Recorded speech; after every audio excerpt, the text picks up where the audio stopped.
External Affairs Minister Dr. Jaishankar is in China, his first visit there in 5 years.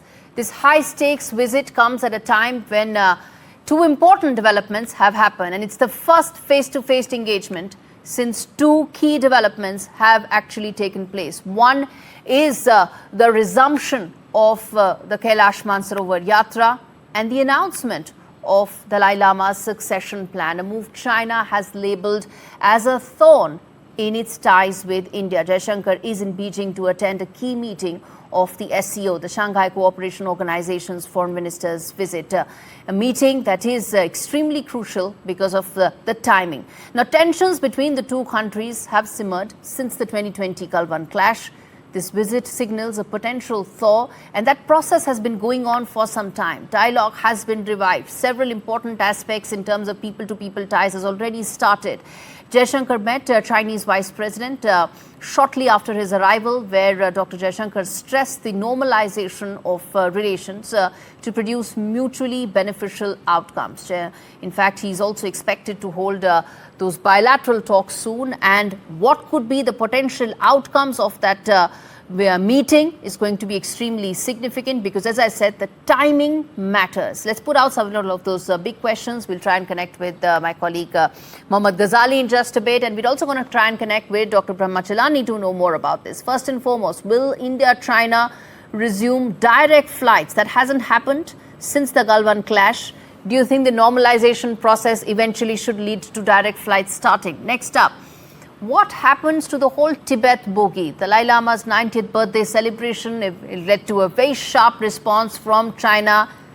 How big an aspect is that likely to be, and is that likely to feature in those talks? Next up, can India trust China post-Operation Sindoor? Our Deputy Army Chief said that Pakistan is the laboratory of Chinese weapons. It was not just Pakistan, it was China providing real-time intel. How do we trust then Beijing? And most importantly, will that entire Pakistan-China Bonhomme nexus also going to be tested?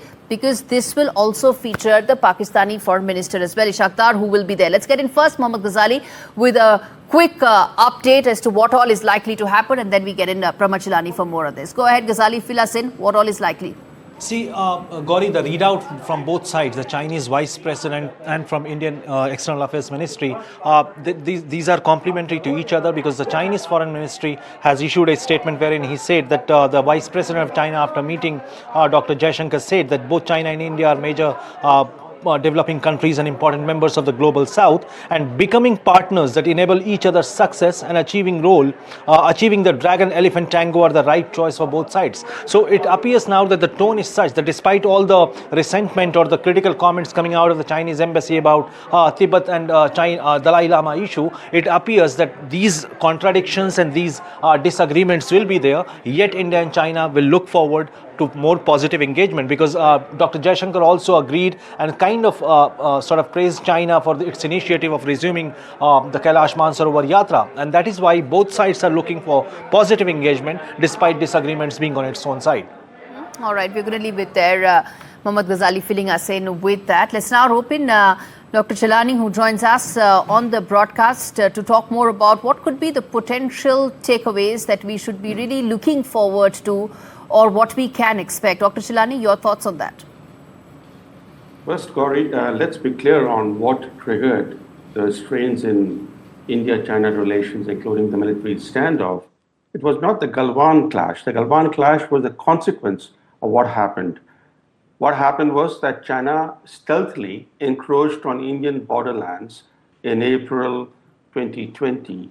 That set in motion a series of clashes that began on May 1st, 2020, and the Galwan clashes happened in June 2020. So the Galwan clashes were a consequence of China's furtive encroachments. Now that tense military standoff, which began on May 1st, 2020, hasn't fully been diffused. So that's one outstanding issue that needs to be resolved. There was an agreement last autumn to disengage forces. Movement has been made in that direction to disengage forces, but there has been no de-escalation. China still masses large numbers of forces along the India frontier, along with along with these troops, it has deployed heavy weaponry as if preparing for war. So de-escalation is very important, and that clearly is one underlying issue that will figure in the discussions that Jaishankar will have with Chinese officials. Okay. As far as the resumption of direct flights between China and India is concerned, that is a minor issue. It's a Chinese demand.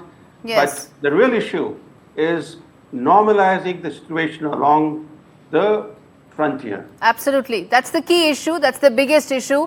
The de-escalation that you mentioned, how much of that is likely to be achieved? Dr. Chellaney, then let me also focus on the fact that there are several external factors here at play. While this meeting is important, in your assessment, what do you think should be the outcomes that we should be really looking at in terms of the immediate that could come about from this meeting? Gaurie, while this is the first visit of an Indian foreign minister since the Chinese encroachments of 2020, the fact is that China and India have been engaging at very high level right through this period. Prime Minister Modi met with President Xi Jinping last autumn. That led to the process to disengage forces along the so-called friction points, which are essentially the places where China had encroached on Indian territories. But despite this ongoing engagement between top officials of the two countries, the relationship has still not fully normalized. Jaishankar talks about the positive trajectory on which the relationship is moving following the efforts since last autumn. Yet, several issues are still pending, and the resumption of the pilgrimage to Kailash Mansarovar should be seen as part and parcel of the larger attempt to improve bilateral relations. But it's interesting to note that Jaishankar is in China essentially for the SCO meeting, the Shanghai Cooperation Organization meeting. And in fact, in the SCO, India is the odd man out. India is the only full democracy among the SCO's member states. In fact, except for India, the other members of the SCO are all participants in China's Belt and Road Initiative. Indeed, they are, yes. Yes, they are. And that's a very important point, Dr. Chellaney, you made, once again highlighting India's role, India's position, and India's stature at multilateral institutions like the SCO.